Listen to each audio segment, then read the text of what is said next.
നോക്കാം. കാസർഗോഡ് ഹൊസങ്കടിയിൽ സെക്യൂരിറ്റി ജീവനക്കാരനെ ആക്രമിച്ച് ജ്വല്ലറിയിൽ കവർച്ച നടത്തിയ കേസിൽ 2 പേരെ തിരിച്ചറിഞ്ഞു. ദക്ഷിണ കന്നഡ ബന്ദ്വാൾ സ്വദേശികളായ മുഹമ്മദ് ഗോസ്, ഇമ്രാൻ ഗോസ് എന്നിവരെയാണ് തിരിച്ചറിഞ്ഞത്. കവർച്ചയ്ക്ക് ശേഷം രക്ഷപ്പെടുന്നതിനിടെ ഉള്ളാൽ പോലീസിനെ ആക്രമിച്ച സംഘത്തിലും ഇവരുണ്ടെന്നാണ് വിവരം. കവർച്ചാ സംഘം സഞ്ചരിച്ച വാടക കാറിന്റെ ഉടമയായ സൂറത്തുകൾ സ്വദേശി നൽകിയ വിവരത്തിന്റെ അടിസ്ഥാനത്തിലാണ് ഇരുവരെയും തിരിച്ചറിഞ്ഞത്.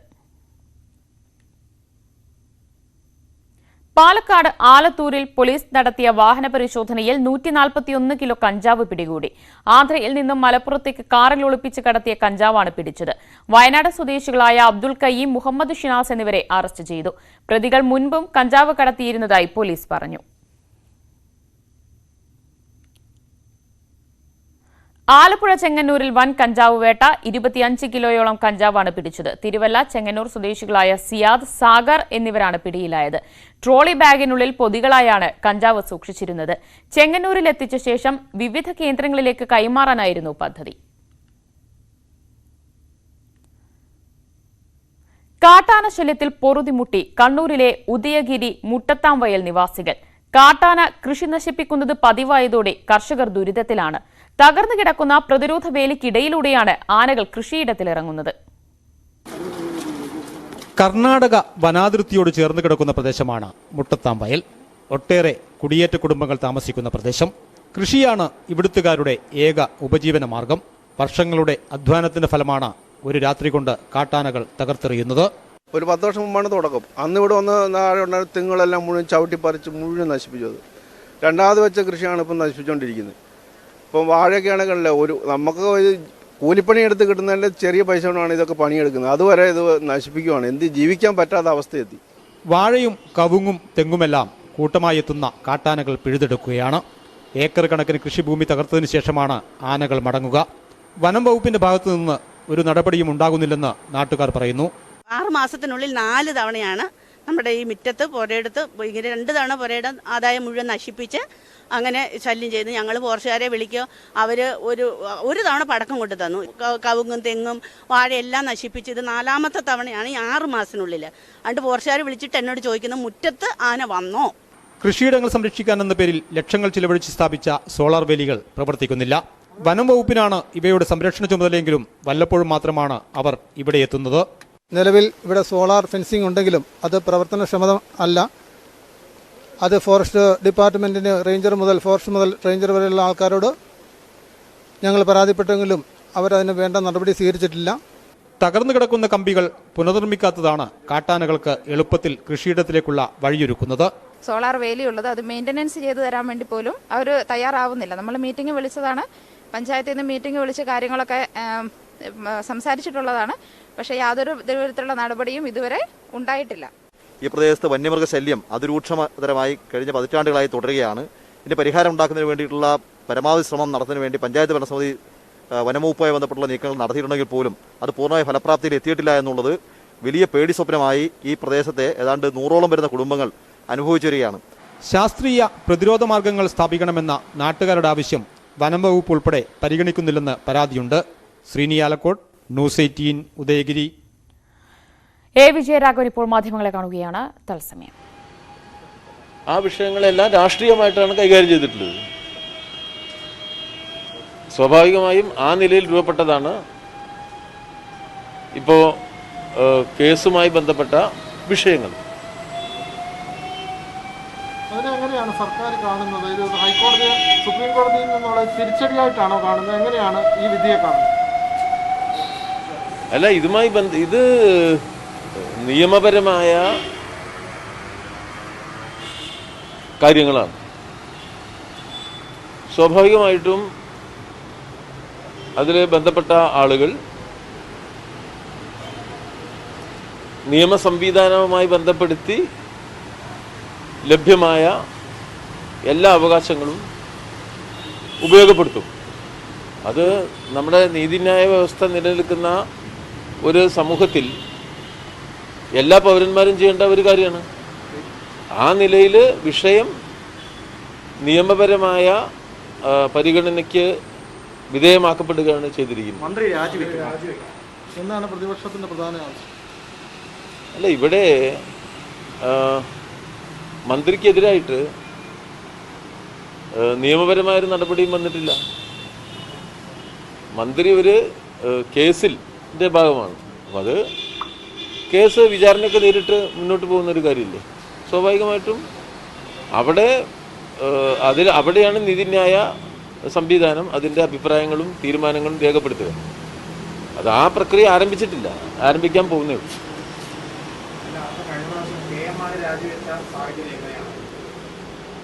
എങ്ങനെയായിരുന്നു? അല്ല, എന്തായിരുന്നു സാഹചര്യം? എന്ത് പരാമർശം? ഇവിടെ കോടതി പരാമർശമൊന്നുമില്ല. ഇവിടെ ഒരു കേസ് വിചാരണയ്ക്ക് എടുക്കുന്നത് സംബന്ധിച്ചാണ്. കേസ് വിചാരണയ്ക്ക് എടുത്ത് തീരുമാനം വരുമ്പോഴാണ് അത് സംബന്ധിച്ചുള്ള മറ്റു കാര്യങ്ങൾ വരുന്നത്. ഇവിടെ ഒരു കേസുണ്ട്. ആ കേസ് വിചാരണയ്ക്ക് വിധേയമായിട്ടില്ല. കേസ് ഇനി ബന്ധപ്പെട്ട കോടതിയിൽ വിചാരണയ്ക്ക് വിധേയമായി അതിൻ്റെ അടിസ്ഥാനത്തിൽ വരുന്ന തീരുമാനങ്ങളിലൂടെയാണ് അത് സംബന്ധിച്ചിട്ട് അഭിപ്രായങ്ങൾ നമ്മൾ പറയേണ്ടത്. ആ കേസിൻ്റെ വിചാരണയും മറ്റു കാര്യങ്ങളും നടക്കാത്തിടത്തോളം കാലം അത് സംബന്ധിച്ച് ആ നിലയിലുള്ള അഭിപ്രായം പറയേണ്ടതില്ല. UDF സംബന്ധിച്ചിടത്തോളം UDF ഈ കഴിഞ്ഞ തെരഞ്ഞെടുപ്പിലുണ്ടായ കനത്ത തിരിച്ചടിയുടെ പശ്ചാത്തലത്തിൽ വലിയ നിരാശയുണ്ട്. അതുകൊണ്ട് കേരളത്തിലുള്ള എല്ലാ കാര്യങ്ങളിലും ആ നിരാശയിൽ നിന്ന് ഉത്ഭവിക്കുന്ന അഭിപ്രായ പ്രകടനങ്ങൾ അവർ നടത്താറുണ്ട്. അതിപ്പോൾ ഈ വിധി വന്നപ്പോൾ മന്ത്രി രാജിവെക്കണമെന്ന് പറയും, വിധി വരാത്ത ദിവസം കിറ്റ് കൊടുത്തത് തെറ്റാണെന്നും പറയും. അതൊക്കെ അവർ സാധാരണ ചെയ്യും. ഗവൺമെൻറ് നടത്തുന്ന നല്ല പ്രവർത്തനങ്ങളെ ചുരുക്കി കാണിച്ച് പ്രചാരവേല നടത്തുക. അത് പ്രതിപക്ഷം ഇവിടെ ചെയ്തുകൊണ്ടിരിക്കുന്നുണ്ട്. ഇപ്പോൾ ഒരു കോടതിയിൽ വന്ന ഒരു അഭിപ്രായ പ്രകടനത്തിൻ്റെ അടിസ്ഥാനത്തിൽ മന്ത്രി രാജിവെക്കണം. അതൊക്കെ പ്രതിപക്ഷം എന്നുള്ള നിലയിൽ അവരുടെ പ്രവർത്തന രീതിയുടെ ഭാഗമായിട്ട് വരുന്നതാണ്. നമ്മൾ ഈ വിഷയങ്ങൾ നിയമ സംവിധാനവുമായി ബന്ധപ്പെടുത്തിയ വിഷയമാണ്. ആ നിയമ സംവിധാനത്തിൽ ഈ വിഷയങ്ങൾ ബന്ധപ്പെട്ട കോടതികൾ പരിശോധന വിധേയമാക്കി കൃത്യമായ അഭിപ്രായങ്ങൾ കോടതിയിൽ നിന്ന് വരും. അപ്പോൾ പൗരന്മാരെന്ന നിലയിൽ ഇവർക്ക് നിയമപരമായി ലഭ്യമാവേണ്ട എല്ലാ പരിരക്ഷയുടെയും അവകാശമുണ്ട്. അതുമായി ബന്ധപ്പെടുത്തിയിട്ട് നീതിന്യായ വ്യവസ്ഥ നമ്മുടെ രാജ്യത്തുണ്ട്. അതിൻ്റെ പരിശോധനയ്ക്ക് കാര്യങ്ങൾ വിധേയമാവട്ടെ.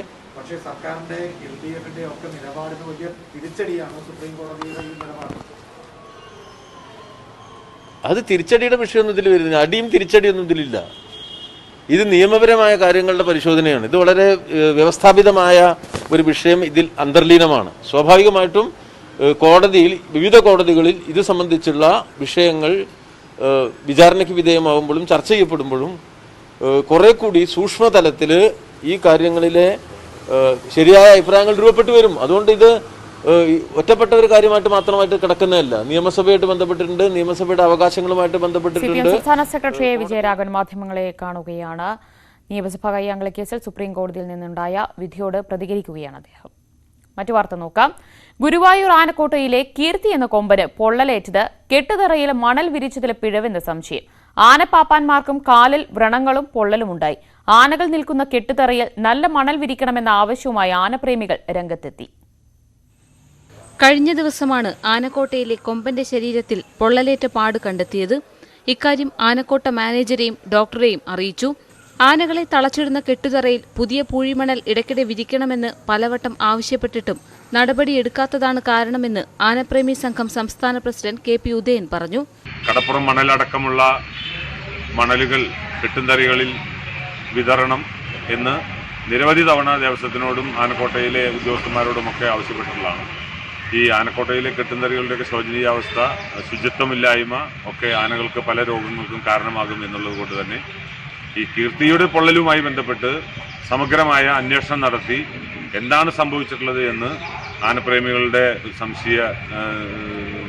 സംശയങ്ങൾ ദൂരീകരിക്കേണ്ട ഉത്തരവാദിത്തം ഗുരുവായൂർ ദേവസ്വത്തിനുണ്ട്. സമാന രീതിയിൽ ആനപ്പാപ്പാന്മാർക്കും കാലിൽ വ്രണങ്ങളുണ്ടായതായി പറയുന്നു. ആനക്കോട്ടയിൽ ആനകളെ തളയ്ക്കുന്ന സ്ഥലം വൃത്തിഹീനമാണെന്ന് നാട്ടുകാർ ആരോപിച്ചു. ഒരു മനുഷ്യ ജീവനപ്രവർത്തന വിലയുള്ള ഈ ഒരു ജീവിക്ക് ഈ ഒരു ദാരുണമായ സംഭവം ഉണ്ടായതിൽ ഏറ്റവും കൂടുതൽ വീഴ്ച സംഭവിച്ചിട്ടുള്ള ഗുരുവായൂർ ദേവസ്വത്തിലെ ആ വിഭാഗത്തിൽ തന്നെയാണ്. ആ വൃത്തിശൂന്യമായ സ്ഥലത്ത് ആന നിർത്തുകയും മനുഷ്യ വിസർജനം പോലെയുള്ള ആസിഡ് ഗുണമുള്ള വസ്തുക്കൾ ആന എടുത്ത് മുകളിലേക്ക് എറിയുന്നതിൻ്റെ ഭാഗമായി ആ മണ്ണ് പതിച്ചിട്ടാണ് ഈ ഒരു അസുഖം വരുന്നതെന്നാണ് വിദഗ്ധന്മാർ ചൂണ്ടിക്കാണിക്കുന്നത്. കെട്ടുതറയിൽ ശുചീകരണം കൃത്യമായി നടന്നില്ലെങ്കിൽ പാദരോഗത്തിനടക്കം സാധ്യതയുണ്ട്. വിസർജ്യം കലർന്ന മണ്ണ് പുറത്തുവാരി എറിഞ്ഞതുകൊണ്ട് ഇത്തരത്തിൽ പൊള്ളലേൽക്കാൻ സാധ്യതയുണ്ടെന്നും വിദഗ്ധർ പറയുന്നു. കെട്ടുതറയിലെ മണ്ണ് വൃത്തിയുള്ളതാണെന്നും ആനകളെ കൃത്യമായി ശുചീകരിച്ചാണ് പരിപാലിക്കുന്നതെന്നും ആനക്കോട്ടയിലെ ജീവനക്കാർ പറയുന്നു. എങ്കിൽ ആനയ്ക്ക് പൊള്ളലേറ്റതിൽ കൃത്യമായ അന്വേഷണം വേണമെന്നാണ് ആവശ്യം. ന്യൂസ് 18 ഗുരുവായൂർ. കളിമണ്ണ് കിട്ടാനില്ലെങ്കിലും കിട്ടുന്ന മണ്ണുകൊണ്ട് കളിമൺ പാത്രങ്ങൾ നിർമ്മിച്ച് വിൽപ്പന നടത്തുകയാണ് നാരായണി. വിപണിയിൽ ഡിമാൻഡ് ഇല്ലാത്തതിനാൽ നഷ്ടത്തിലാണ് കച്ചവടമെന്ന് നാരായണി പറയുന്നു. കൂജ, പുട്ടുണ്ടാക്കുന്ന പാത്രം, മീൻചട്ടി, കുട്ടികൾക്ക് പൊടി കുറുക്കി കൊടുക്കാവുന്ന വാൾച്ചട്ടി, വിറക് കത്തിക്കാവുന്ന അടുപ്പ്, അരക്കപ്പൊടി ഇട്ട് കത്തിക്കുന്ന അടുപ്പ് തുടങ്ങി കളിമണ്ണി തീർക്കുന്നവയുടെ വലിയ ശേഖരമുണ്ട് നാരായണിയുടെ പക്കൽ. മുമ്പ് കടകളിൽ വിറ്റിരുന്നുവെങ്കിലും ഇപ്പോൾ റോഡരികിലിരുന്നാണ് വിൽപ്പന.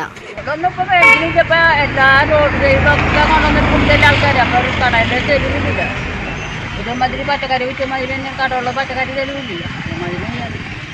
അങ്ങനെ കുറവ് തന്നെ എന്തുട്ടാ ഇന്നും പത്തോളം നിന്നിട്ട് 400 രൂപ കിട്ടി.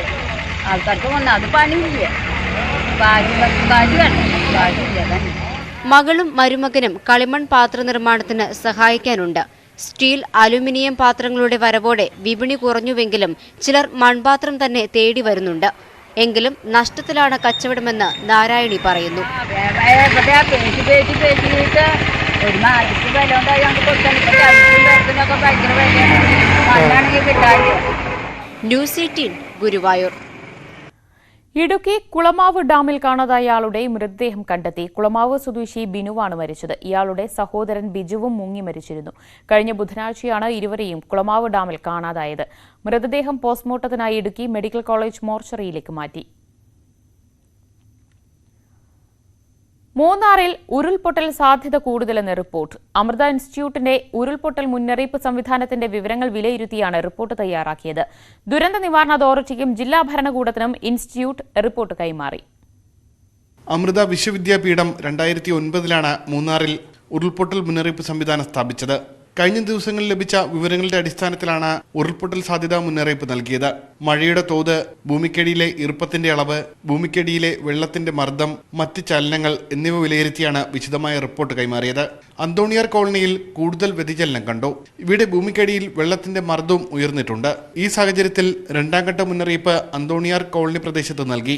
ഇതിൽ പ്രകാരം നമ്മൾ ഗവൺമെന്റിന് ഉള്ള വാർണിംഗ് അയച്ചു കൊടുക്കുകയായിരുന്നു. അതായത് മൂന്നാറിലെ പ്രാന്തപ്രദേശങ്ങളിൽ റെയിൻഫോളിന്റെ ത്രഷ്ഹോൾഡ് കടന്നതിനാൽ ഉരുൾപൊട്ടൽ ഉണ്ടാവാൻ സാധ്യതയുണ്ട് എന്നും അതിനോടൊപ്പം തന്നെ അന്തോണിയാർ കോളനിയിൽ സമ്മർദ്ദം കൂടി വരുന്നതിനാൽ നമ്മൾ സെക്കൻഡ് ലെവൽ വാർണിംഗ് ആണ് കൊടുത്തത്. സെക്കൻഡ് ലെവൽ വാർണിംഗ് എന്ന് വെച്ച് കഴിഞ്ഞാൽ സമ്മർദ്ദം കൂടി വരുന്നു, അതിനാൽ ജനങ്ങൾ ജാഗരൂകരായിരിക്കണം. വിദേശ സഹകരണത്തോടെയാണ് മൂന്നാറിൽ അമൃത വിശ്വവിദ്യാപീഠം പഠനം നടത്തുന്നത്. 100-ലധികം ചിപ്പുകളാണ് ഇവിടെ സ്ഥാപിച്ചിട്ടുള്ളത്. ജില്ലാ കളക്ടർ, ദുരന്ത നിവാരണ അതോറിറ്റി എന്നിവയ്ക്കാണ് മുന്നറിയിപ്പ് റിപ്പോർട്ട് കൈമാറിയത്. റിപ്പോർട്ട് വിലയിരുത്തി വേണ്ട നടപടി സ്വീകരിക്കുമെന്ന് ദുരന്ത നിവാരണ അതോറിറ്റി അധികൃതർ അറിയിച്ചു. ന്യൂസ് 18 തിരുവനന്തപുരം. തിരുവോണത്തോണി അടക്കമുള്ള ആചാരങ്ങൾക്ക് അകമ്പടിയേകാനുള്ള പള്ളിയോടങ്ങളെ നിശ്ചയിച്ചു. പത്തനംതിട്ട, കോഴഞ്ചേരി, മാരാമൺ, കിഴുവൻമഴി പള്ളിയോടങ്ങളാണ് ഇത്തവണ ചടങ്ങുകൾക്ക് സാന്നിധ്യം വഹിക്കുക. 23 പള്ളിയോടങ്ങളിൽ നിന്നും നറുക്കെടുപ്പിലൂടെയാണ് തെരഞ്ഞെടുത്തത്. പമ്പ ഒഴുകുന്ന വഴികളിലെ 52 കരകളുടെയും ആവേശം ഇനി 3 പള്ളിയോടങ്ങളിലായി കാണാം. കോഴഞ്ചേരി, മാരാമൺ, കീഴ്വൻമഴി പള്ളിയോടങ്ങൾക്കാണ് ഇത്തവണ ആചാരങ്ങൾക്ക് അകമ്പടിയാകാനുള്ള നിയോഗം കൈവന്നത്. തിരുവോണത്തോണി വരവ്, ഒത്തട്ടാതി ജലമേള അടക്കമുള്ള ചടങ്ങുകളിൽ പങ്കെടുക്കാൻ 23 പള്ളിയോടങ്ങൾ സന്നദ്ധത അറിയിച്ചിരുന്നു. തുടർന്ന് നടത്തിയ നറുക്കെടുപ്പിലാണ് 3 പള്ളിയോടങ്ങൾ നിശ്ചയിക്കപ്പെട്ടത്. കിഴക്ക് നിന്നാറും മധ്യ പടിഞ്ഞാറും മേഖലകളിൽ നിന്നായി യഥാക്രമം 12ഉം 5ഉം പള്ളിയോട സേവാ സംഘങ്ങൾ ചടങ്ങുകളിൽ പങ്കെടുക്കും. കിഴക്കൻ മേഖലയിൽ നിന്ന് 6 പള്ളിയോടങ്ങൾ ഉണ്ടായിരുന്നതിൽ കോഴഞ്ചേരി പള്ളിയോടത്തിലാണ് നറുക്കെടുത്തിരിക്കുന്നത്. മധ്യമേഖലയിൽ 12 പള്ളിയോടങ്ങൾ സമ്മതപത്രം തന്നിരുന്നു. അതിൽ നിന്ന് മാരാമൺ പള്ളിയോടത്തെ നറുക്കെട്ടെടുത്തിരിക്കുകയാണ്. പടിഞ്ഞാറൻ മേഖലയിൽ 5 പള്ളിയോടങ്ങളുണ്ടായിരുന്നു. അതിൽ നിന്ന് കീഴ്വൻമഴി പള്ളിയോടത്തെയും നറുക്കെട്ടെടുത്തിരിക്കുകയാണ്. അതേസമയം അനിശ്ചിതത്വത്തിൽ നിൽക്കുന്ന വഴിപാട് വള്ളസദ്യ സംബന്ധിച്ച് കൂടിയാലോചനയ്ക്കായി ഓഗസ്റ്റ് മാസം പകുതിയോടെ യോഗം ചേരും. നിലവിൽ ബുക്കിംഗ് നടന്ന വള്ളസദ്യകൾ പരിമിതമായ ഭക്തരെ ഉൾപ്പെടുത്തി നടത്താൻ അനുവദിക്കണമെന്നാണ് പള്ളിയോട സേവാ സംഘത്തിന്റെ ആവശ്യം. അതേസമയം ചടങ്ങുകൾ നടത്താനുള്ള കൂടിയാലോചനകൾ നടക്കുമ്പോഴും ദേവസ്വം ബോർഡ് ഇക്കാര്യത്തിൽ തീരുമാനം വ്യക്തമാക്കിയിട്ടില്ല. ന്യൂസ് 18 പത്തനംതിട്ട. തിരുവനന്തപുരം നെടുമങ്ങാട് നഗരസഭയിലെ 16-ാം കല്ല് വാർഡിലെ ഉപതെരഞ്ഞെടുപ്പ് ഓഗസ്റ്റ് 11-ന് നടക്കും. കോവിഡ് ബാധിച്ച് CPM കൌൺസിലർ ഗിരിജ വിജയൻ മരിച്ചതിനെ തുടർന്നാണ് ഉപതെരഞ്ഞെടുപ്പ്. 3 മുന്നണികളും ശക്തമായ പോരാട്ടത്തിലാണ്. LDF കൌൺസിലറായിരുന്ന ഗിരിജ വിജയന്റെ മരണത്തോടെയാണ് ഉപതെരഞ്ഞെടുപ്പ്. UDF സ്ഥാനാർത്ഥിയായ ഗീതാദേവിയെ 10 വോട്ടിന് തോൽപ്പിച്ചാണ് CPM സ്ഥാനാർത്ഥി ഗിരിജ വിജയൻ ജയിച്ചത്. ഇക്കുറി LDF രംഗത്തിറക്കിയത് മരിച്ച കൌൺസിലർ ഗിരിജ വിജയന്റെ മകളായ വിദ്യാ വിജയനെയാണ്. മത്സരരംഗത്ത് കന്നി അംഗമാണ്. ഉപതെരഞ്ഞെടുപ്പിൽ നല്ല ഭൂരിപക്ഷത്തിൽ ജയിക്കുമെന്ന വിശ്വാസത്തിലാണ് UDF സ്ഥാനാർത്ഥി ഗീതാദേവി. ഇപ്പോഴും സ്ഥാനാർത്ഥിയാണ്. ഇപ്പം ബൈ ഇലക്ഷൻ നടക്കുകയാണ്. കഴിഞ്ഞ പ്രാവശ്യം ഞാൻ സ്ഥാനാർത്ഥിയായിരുന്നു. കഴിഞ്ഞ പ്രാവശ്യം തുച്ഛമായ വോട്ടിനാണ് ഞാൻ തോറ്റത്. ഇപ്പോഴും പാർട്ടിയുടെ നിർദ്ദേശം അനുസരിച്ച് ഞാൻ സ്ഥാനാർത്ഥിയായി നിൽക്കുകയാണ്. BJP സ്ഥാനാർത്ഥിയായി മത്സരിക്കുന്നത് രമ ടീച്ചറാണ്. ഇപ്പോൾ മാറി മാറി വരുന്ന പാർട്ടികളിലൊന്നും തന്നെ ഈ മണ്ഡലത്തിന് ഈ വാർഡിന് വേണ്ടി ഒന്നും ചെയ്തതായിട്ട് എനിക്ക് കാണാൻ പറ്റുന്നില്ല. ഇവിടെ ഒരുപാട് പ്രശ്നങ്ങളുണ്ട്. ഒന്ന് ഇവിടുത്തെ ഈ വെള്ളക്കെട്ടിൻ്റെ പ്രശ്നം. അപ്പോൾ ആ പ്രശ്നം എപ്പോഴും അത് വോട്ടാക്കി മാറ്റുകയാണ് ചെയ്യുന്നത്. ആ വോട്ടാക്കി മാറ്റുന്നതല്ലാതെ അതിനൊരു പരിഹാരം കാണാൻ പറ്റിയിട്ടില്ല. നെടുമങ്ങാട് നഗരസഭയിലെ നിലവിലെ ഭരണകക്ഷിയായ LDFന് 27 സീറ്റും UDFന് 8 സീറ്റും BJPക്ക് 4 സീറ്റുമാണ്. വിജയപ്രതീക്ഷയിലാണ് 3 മുന്നണികളും. ന്യൂസ് 18 നെടുമങ്ങാട്. ഇടുക്കി വണ്ടിപ്പെരിയാറിൽ കൃഷിയിടത്തിൽ നിന്നും ഏലയ്ക്ക മോഷണം പോയതായി പരാതി. വണ്ടിപ്പെരിയാർ സ്വദേശി സുമയുടെ കൃഷിയിടത്തിൽ നിന്നുമാണ് ഏലയ്ക്ക മോഷണം പോയത്. 2 ഏക്കറിലാണ് ഇവർ ഏലം കൃഷി ചെയ്യുന്നത്. 2 തവണ വണ്ടിപ്പെരിയാർ പോലീസിൽ പരാതി നൽകിയിട്ടും പ്രതികളെ പിടികൂടാനായിട്ടില്ലെന്നാണ് ആക്ഷേപം. ഒരിടവേള.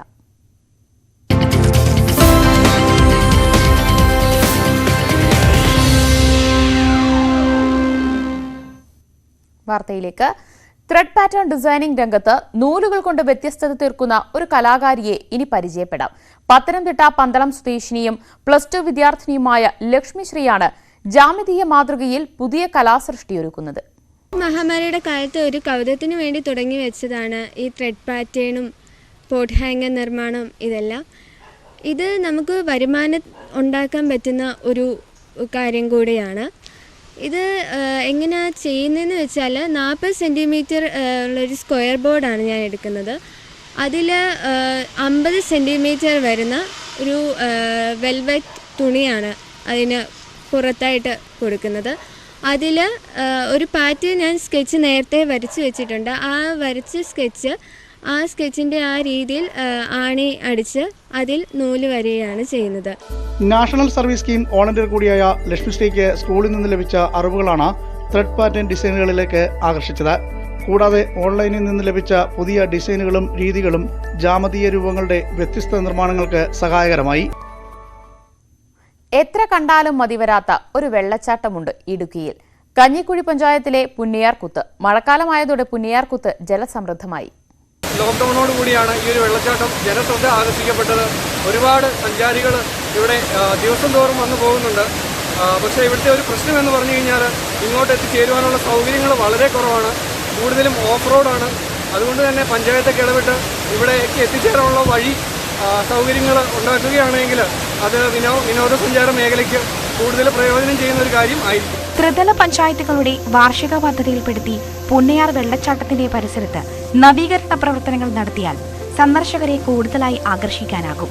ഗ്രാമീണ ടൂറിസം പ്രോത്സാഹിപ്പിക്കുവാനുള്ള സർക്കാരിന്റെ തീരുമാനങ്ങൾ പുന്നയാർ വെള്ളച്ചാട്ടത്തിന് വലിയ പ്രതീക്ഷയാണ് നൽകുന്നത്. ന്യൂസ് 18 കഞ്ഞിക്കുഴി. നാട്ടുവർത്തമാനം പൂർണ്ണമാകുന്നു. നമസ്കാരം.